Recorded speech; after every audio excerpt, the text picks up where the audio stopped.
Just 2 weeks after they finished in a 2020 tie, the Giants storm into FedEx Field and secure their biggest victory in almost 6 seasons. Coming up, I'll tell you how they did it and how they can replicate that formula going forward. Stay tuned. What's up, Giants fans? Thank you for tuning in to another very special victory episode of Tommy's Takes. I'm your host, Tommy G. You could have been anywhere in the world, but you're here with me, and I appreciate that. Please like, subscribe, turn notifications on, drop some comments. Love engaging with you guys and gals. Please do check out the Giants country team I am a part of, dropping some of the hottest Giants content out there, and looking like the season's going to extend past the regular season here. So keep it locked with us. We got everything you need, and without further ado, wow, what a game Sunday night. The Giants going to FedEx Field, battered, beaten, tired. Well, at least that's what it looked like. But sack, strip, fumble, touchdown for Kayvon Thibodeaux changed everything. Woke up a sleeping Giant. Well, that and a gutsy 4th and 9 call from Brian Daboll. Washington did make it interesting towards the end, but the Giants held on in the red zone to secure their first non-losing season since 2016. Unbelievable. New York gets their 8th victory.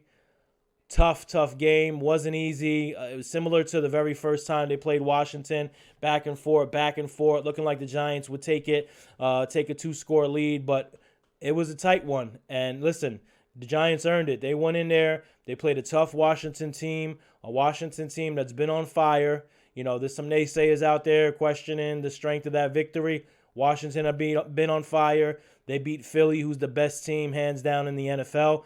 And the Giants won. And you know what? They got some history back on their side. It was the first primetime win for the Giants since 2018.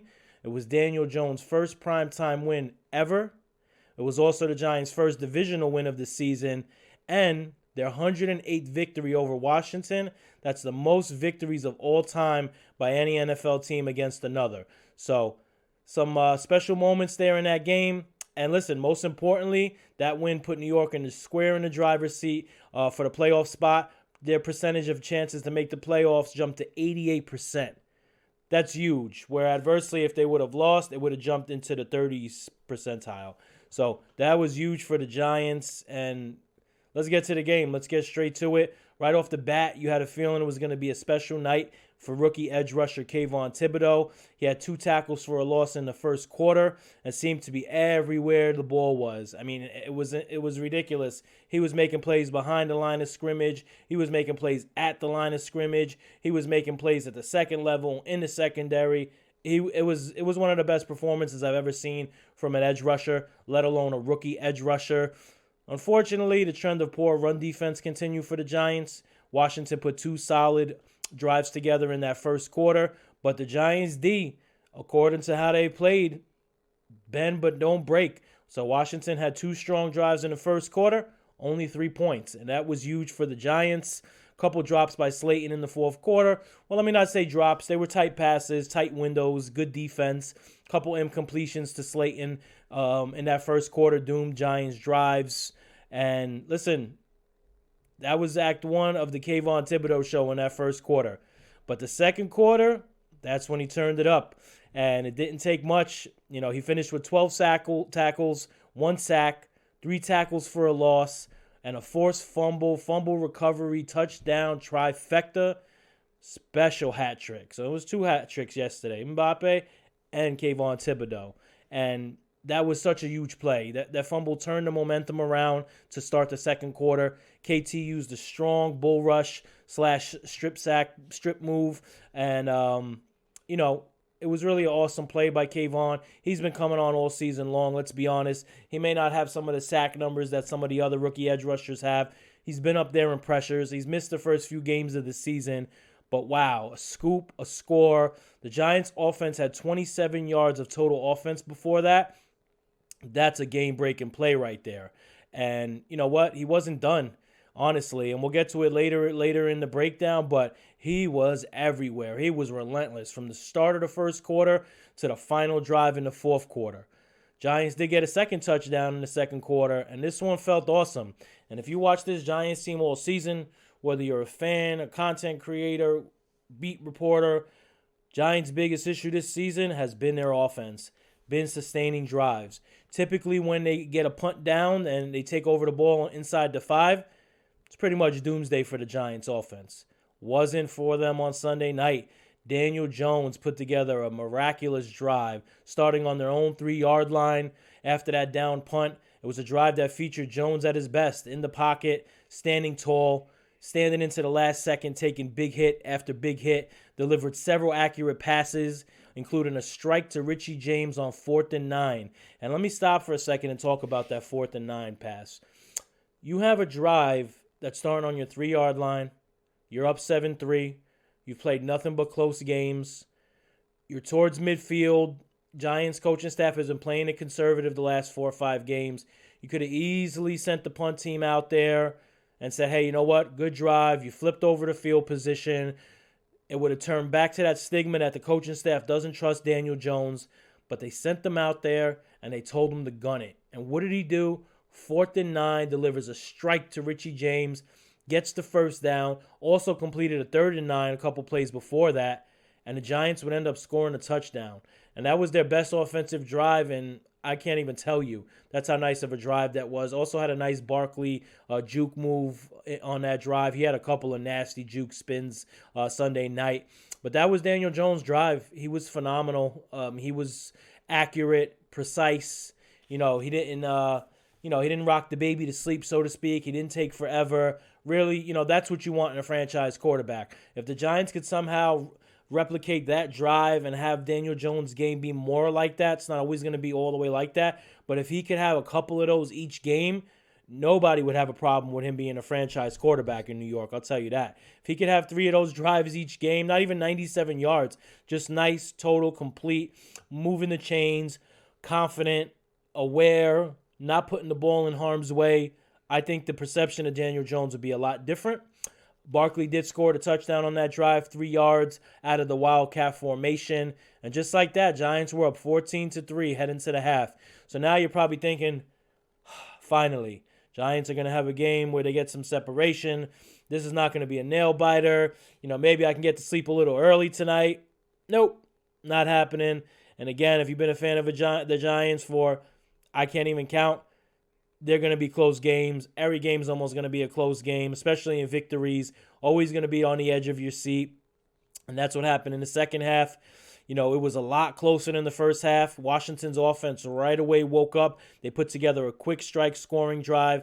Heineke was very accurate on the night, especially on his drive. Ended in a Johan Dotson touchdown catch. Washington, now this is where it got a little bit tricky. Washington goes for 2. They wanted to cut the score to 14-11 to cut it to a field goal. They go for 2. They hit Johan Dotson on a touchdown.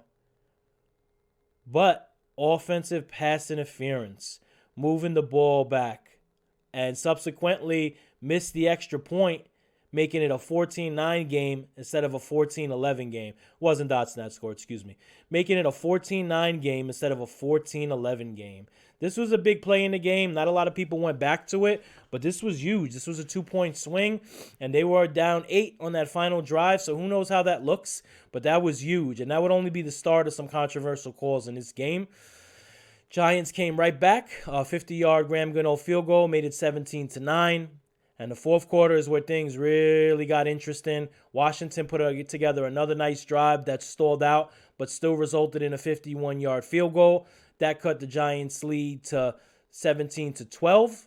Washington started, I want to say at their own 9-yard line. Heineke unleashes a deep bomb. Beautiful catch. I mean, he threw it right where nobody could catch it. It was about 61 yards, right down the center of the field. And it looked like they were about to take the lead, but Heineke scrambling out of the pocket and meets Mr. Dexter Lawrence. And Dexy laid a big hit on him. They ruled Heineke down at first, but it was indeed a forced fumble. That was huge. Giants got the ball right back with the lead, and it was the Barkley show. 3 consecutive first down runs by Saquon Barkley. 2 beautiful spin moves. I mean, you got to give a ton of credit to Saquon Barkley in this game. Everyone knows he's been struggling. He's been under 3.6 yards per carry 4 straight games. He had more rushing yards in the second half in this game than he's had in the last three games. So huge drive for Saquon Barkley. Unfortunately, did stall out. Giants got another 50-yard field goal by Graham Gano. That made it 20-12. So now you're thinking, all right, you're up 8. You're in good shape. Kick the ball off. There's not a lot of time left. I believe there was about 2 minutes left. And what happens? Washington gets a nice kick return. They get the ball to the Giants' 43-yard line. And they move the ball instantly. It was a quick pass down the right sideline again to Dotson, who had a phenomenal game. And before you knew it, Washington was peeking at the goal line. And this is a play I want to talk about. It was on 2nd and goal. Heineke breaks out of the pocket, starts to scramble towards the right. Looks like he has an easy path on a touchdown. And out of nowhere comes Kayvon Thibodeau. He's like in the back of the end zone and meets Heineke and smashes him at the 2-yard line. Like a guy came out of nowhere, his defensive end, edge rusher. He's in the back of the end zone, makes a critical stop. That was 2nd and goal. 3rd and goal was an incompletion by Heineke. Just kind of tossed it away. And then the 4th down play. So this is the play that's very controversial. This is the play that's been talked about and being talked about ad nauseum, especially by Commanders fans. And rightfully so. The Giants got screwed the first matchup with Washington on several plays. Most notably the offsides that wasn't called before Gano missed the 58-yard field goal. That field goal missed by about 3.5 yards. So honestly, if they get the offsides there, Giants win that first matchup. But on the play, Heineke snaps the ball, and it was unusual because Heineke had a lot of pressure on him. Giants defensive line, once again, they are the stars of this football team. This football team ticks as the defensive line goes. No pressure on this play. Why? Because Dexter Lawrence gets flat out tackled to the ground. No penalty. Anyways, Heineke throws it up to Curtis Samuels in the end zone. Darnay Holmes is there. There's contact. Darnay Holmes wraps around. Does look like a DPI. But this is the thing. When you want to talk about we should have won the game, we should have won the game because of this penalty. First of all, there were several missed penalties in this specific game that should have been called for the Giants. You had Richie James getting tackled in the middle of the field on a crucial 3rd and 6 that the Giants didn't convert. You had a face mask on Daniel Jones that wasn't called on another 3rd down. So it goes both ways. And I totally get the frustration for Washington because as Giants fans out there, you know that frustration. The refs have royally screwed the Giants this season, and that's just being honest. But score more points. Get more stops. Don't use a missed pass interference call as a reason why you lost because you would have still, even if you get the first down there off the penalty, still got to score a touchdown, still got to get a 2-point conversion. And that only ties the game. You don't know what happens with that remaining 40 seconds. Jones could lead the team down there. He did it in the second quarter on a 97-yard drive. You don't know that. So that's why I take exception when fans and teams make excuses with penalties. There are egregious penalties. In this case, yes, it probably should have been called. But why wasn't Dexter Lawrence called for getting tackled in the middle of the field by the center? If anything, they would have been offsetting and should have been offsetting. That's just my opinion on it. Either way, Giants get the stop. They get the win. Victory number 8. First primetime win in 4 years. Jones gets his very first primetime win of his career. First division win of the season for Jones and the Giants.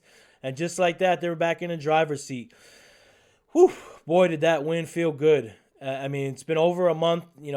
I've been missing doing victory Tommy's takes. It's not fun doing losing Tommy's takes every week. Especially when the season started so fast. And here you go. Not only are the Giants are alive here in December, heading towards late December, they're in the driver's seat. Probably one more victory does it. They have a beat-up Indy team coming up. Probably going to play Philly in the last week of the season. They're going to sit their starters. And the Giants could do due diligence. If the Giants could somehow beat Minnesota this week, Minnesota's chasing Philly for the number 1 overall seed, that's going to make Philly less apt to play their starters. Week 18. So Giants could get a win versus the Vikings and possibly have Philly rest their starters because of that. So big game coming up Sunday. Obviously, we'll talk more about that. But at the end of the day, gutty performance by this Giant football team. The defense made stops when they had to. Only gave up 12 points for the entire game. Had a couple of clutch stops. 2 strip fumble sacks. Like I said, his Giants defensive line is phenomenal. They're really covering up for a struggling linebacking core and a struggling secondary. I thought the secondary was slightly better in this matchup. Pinnock was back there. You also had Tony Jefferson back, which was great. I did want to talk about some key plays, though. There were a few plays in this game that when I was watching, I said, that could be a turning point. We'll get to the first one. First quarter, Ryder Anderson gets his first career sack and knocks the Commanders out of field goal position. Doesn't look like a big play at the time. All right, cool, you got a sack. They're not going to get 3 points. But in a close game like this, the Commanders had 2 nice drives in the first quarter, only resulted in 3 points. Ryder Anderson, shout out to him, first career sack, kept Washington off the board right there. That was a key play to start the game. You also had, let's get right to it, second quarter, 4th and 9 completion to Richie James, Daniel Jones, letting him hang on that drive. Let me tell you Daniel Jones' numbers on this drive. So it was a 97-yard drive. Jones had 91 yards on that drive, 10 of 12. And this was a special drive, and I'll tell you why. There was a lot of talk about the coaching staff. They don't trust Daniel Jones, and they want to keep it out of his hand, and he's not their guy, and they're kind of hiding him to the side, and they don't want him to make big plays because they don't think he could do it. That was the play of the season. That was 4th and 9. That was a huge drive. Momentum on the line. That made the game 14-3, that drive. Brian Daboll said, hey, you know what? Not only are we going to go for it on a long down and distance, we're going to put it in your hands, Daniel. And what does he do? Delivers. 10 of 12 for 91 yards on that drive. Shout out Daniel Jones. That was a key play, that 4th and 9 on a key drive. All right, next up, you got 3rd and 15. So this was an interesting one. You had a 3rd and 15. Giants had 3rd and 15 right outside Washington's, I want to say, 44-yard line. And it was a very inconspicuous play. Nobody was open. Jones scrambles, picked up about 10 or 11 yards. But what he did was got the Giants in the field goal range. It wasn't a negative play. It wasn't a wasted play, a throwaway. He scrambled. He got 9 yards, and that got Gano for another 50-yard field goal. So putting these points together here, Ryder Anderson sack, saved 3 points. Jones scramble on this 3rd down and 15. Getting into field goal range, another 3 points. Only an 8-point game. These were the key plays, and I got some more. So you have 3rd and 3. Washington has 3rd and 3 at their own 45-yard line. They run the ball with Brian Robinson, and Landon Collins stuffs the play, forces a punt. Need to see more Landon Collins. He should have been called up sooner. He should be a starter. Jalen Smith is absolutely brutal out there. For anybody that watched that game last night, it was tough to watch Jalen Smith fumbling, bumbling, picking the wrong spots, falling down, getting pushed back, jumping on piles to get tackles. I would start Landon. I mean, you really have no one else to start, unfortunately, other than Smith. McFadden doesn't look like he's going to make an impact this season. We'll say it nicely. Tay Crowder, he's in the doghouse with Rodarius Williams. But Landon Collins, that was a great play. That was a big stop. That flipped some momentum around. He looked pretty good all night. Giants need help stopping the run. Obviously, they bleed out when it comes to stopping the run. And I think Landon Collins could be a big, big plus for them now these last few games. All right, let's get to the 4th quarter key plays now. These are the big ones. First one is the Dexter Lawrence forced fumble sack. 6:09 left in the 4th quarter. 3rd and 4. Washington threatening. Heineke steps up in the pocket, and who's there to meet him? Sexy Dexy. Not only did Sexy Dexy get the sack, he puts all 300-plus pounds right on Heineke. And Heineke coughed that ball right up. Giants recovered, which was great because the refs initially ruled it down and blew the whistle. But it was a clear recovery by the Giants. I believe it was Leonard Williams. That was such a big play. Washington was driving. They were putting together a great drive late in that 4th quarter. And Dexter Lawrence, as he's done all season long, all-pro play, all-pro performance. Dexter Lawrence has been absolutely phenomenal this season. A huge key why this Giants defense continues to play above their means and above their skill set. And let's go to the next one. And there's a couple of them, and I got Thibodeau on a few here. Obviously, the strip sack, forced fumble, trifecta, hat trick, that was the play of the game. No doubt about that. Obviously, the key play. But he had a couple. And the third and goal one to me was special because when you watch this game with Kayvon Thibodeau, and there's been a lot of talk about him, he's a lightning rod. Was a lot of talk about him coming out of Oregon in the draft, about he doesn't have a high motor and doesn't play well against the run. A lot of the gibberish. He was everywhere. And on that third and goal play, when he came out of nowhere to stop Heineke, that was phenomenal. That was unbelievable. It came out of the back of the end zone, out of nowhere, like a bat out of hell to stuff Heineke. Beautiful key play. Washington had no answer for Kayvon Thibodeau. He was everywhere. Now we'll break down a little bit, excuse me, a little bit offense, defense. Offense, Saquon Barkley, not much in the first half. Second half, phenomenal. 6 carries, 48 yards in the second half. Finished with 18 carries, 87 yards, 4.5 yards per carry. Also had 5 catches for 33 yards and a big first down mixed in there receiving. Great game for Barkley. It was good to see. You could see I think he has something that he's wearing under his shoulder pads, perhaps to protect his neck and keep it stabilized. Great performance. He pushed the pile. He was juking defenders. He was spinning defenders. It was just, he put guys on posters last night. Let's just be honest. There was about 3 Commanders players that got put on posters. There was one guy that just took a seat in the middle of the field because he got juked out so bad. So huge game for Saquon. And obviously on that last field goal drive by the Giants, all Saquon Barkley. 3 first down runs back to back to back. So he showed why he could be an all-pro as well. That was the Barkley you've seen in the first half of the season, the 6-1 start season. That was the Barkley you had. And you seen him last night, which is a big, big plus for this Giants team, especially if they're angling towards the playoffs. You want a healthy, productive, juking, cutting, hurdling Saquon Barkley back there. That's Jones' best friend, any quarterback's best friend. Really had a phenomenal game. As far as DJ, he played like DJ. Didn't turn the ball over. Made plays when his number was called. Ran the ball successfully. He was accurate. Delivered several strikes. Again, I keep going back to that 97-yard drive that he engineered. That was all him. That was all on his back. That's the DJ you want to see going forward. Clutch, accurate, sharp, smart. And I think the Giants will. I think this game was going to go a long way for Jones' confidence and the coaching staff's confidence in him, mostly because of that 4th and 9 strike. You also had Richie James, a couple big first downs. He had 4 catches, 42 yards, a couple first downs mixed in there, including that 4th and 9. Good for him. He got buried in the doghouse after the Seattle game, and maybe rightfully so with those 2 critical fumbles. That ultimately cost the Giants the game. But he's a pretty solid receiver. He can get in the zones and sit in there. He can make catches. He has good hands. And he had a pretty good game last night. The wide receivers all had similar games. You had Hodgins 4 for 37, 2 first downs. Slayton had 5 catches for 23 yards. He didn't fare as well. A couple of passes he might have been able to catch in the first quarter. Overall, 4.6 yards per play for the offense. Not good. And I'm not going to come out and say this was a great offensive performance.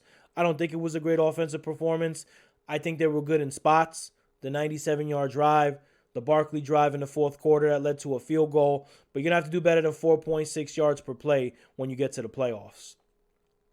Positive stat for the offense. And I want to take a minute because I've been hard on the Giants' offensive line the last few weeks. I thought their play has really declined. Ben Bredeson comes back and voila, the offensive line plays 10 times better. Evan Neal struggled in the first quarter or so, struggled mightily, but Bredeson comes in and it's like a whole light bulb goes off for this offensive line. All of a sudden, Danny has protection.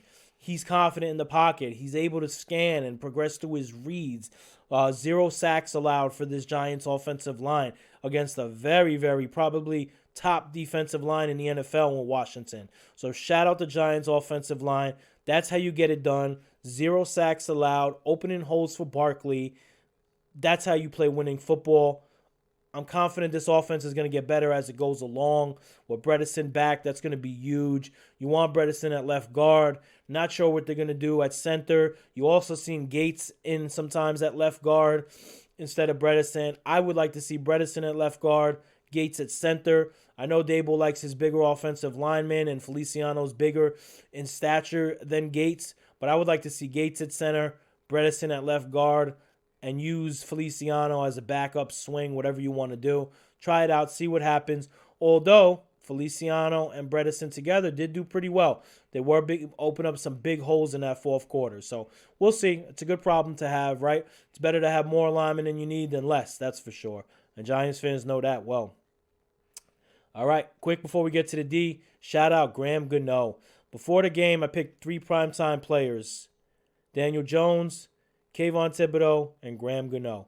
Gano hit 250-plus yard field goals that were absolutely critical. I believe he's 6 for 7 on 50-yard field goals. I might be wrong. Correct me if I'm wrong. But he's been money. Only one he missed, unfortunately, was in the last Washington game from 58 yards. He was money. Great kicks by Gano. Giants needed every bit of that leg and every bit of those points. Defense. Listen, stops and starts with Kayvon Thibodeau. That was a powerful performance from Kayvon Thibodeau. 12 tackles, a sack, 3 tackles for a loss, forced fumble recovery, touchdown. He was everywhere. That was Kayvon Thibodeau's breakout performance, and he's been edging toward it. He's a hustle guy. He's everywhere. He has some issues setting the edge, which is understandable for a rookie edge rusher. That's usually the last thing they get under their belt. But even when he doesn't set the edge properly, still almost makes the play because of his motor. This kid's motor is phenomenal, unbelievable, and Giants got something here. And yeah, he was a high pick. He was the number 5 pick, but Giants got something with Kayvon Thibodeau. I'll tell you, he's a stud, man. And he was, I'm still stunned by his performance. That was powerful. 2 strip sacks for the defense. Obviously, Dexter Lawrence had the other. 1 led directly to points. 1 directly kept points off the board. Both huge. Landon Collins, spoke about him. I thought he played well in his limited snaps. Had the big stop on 3rd down on that run. Hope to see more Landon Collins going forward. Secondary was rough. You had some penalties. You had some blown coverages. You had linebacking core was brutal again, other than Landon. Micah McFadden struggles to get off blocks. Every time he blitzes, he gets swallowed up. Jalen Smith just is running wild out there, like his hair's on fire, but doesn't really have any direction where he's running to.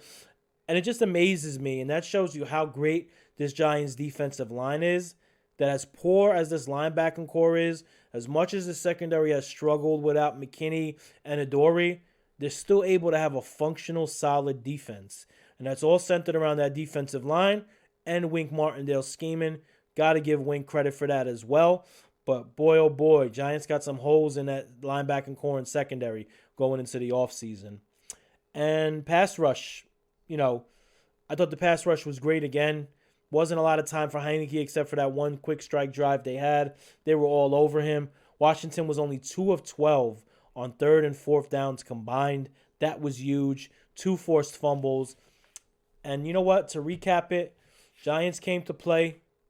They meant business. You've seen it right away from the opening warm-ups, and Thibodeau was getting the team ready, and he said, there is no bleeping tomorrow. It's today. It's bleeping today. And he backed it up on the field. The team backed it up on the field.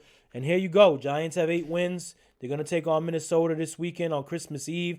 That's a huge matchup. Could also be a potential playoff preview type matchup. And how great does that sound? Potential playoff preview for the Giants.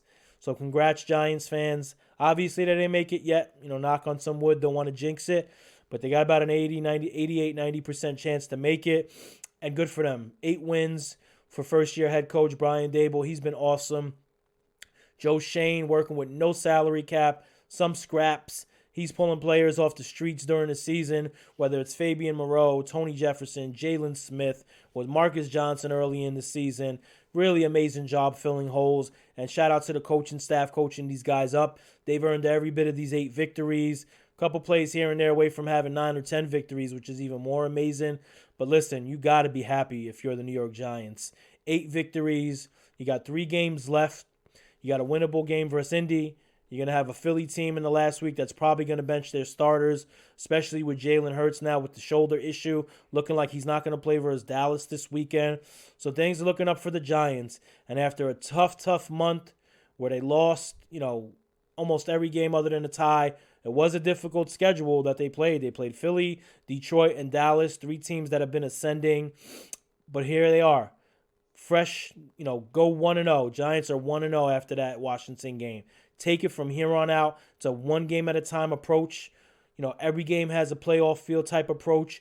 Your quarterback is playing confident. He's starting to play better. He's starting to be more consistent. He's totally cut out the turnovers. The players love to play around Daniel Jones. You have a running back in Saquon Barkley that, after a tough few games, just like the team had, ran extremely hard last night, fought, passionate. You knew Daniel Jones and Saquon Barkley wanted that primetime victory. Both those players have sat through and played through some tough primetime games. They were not having it last night.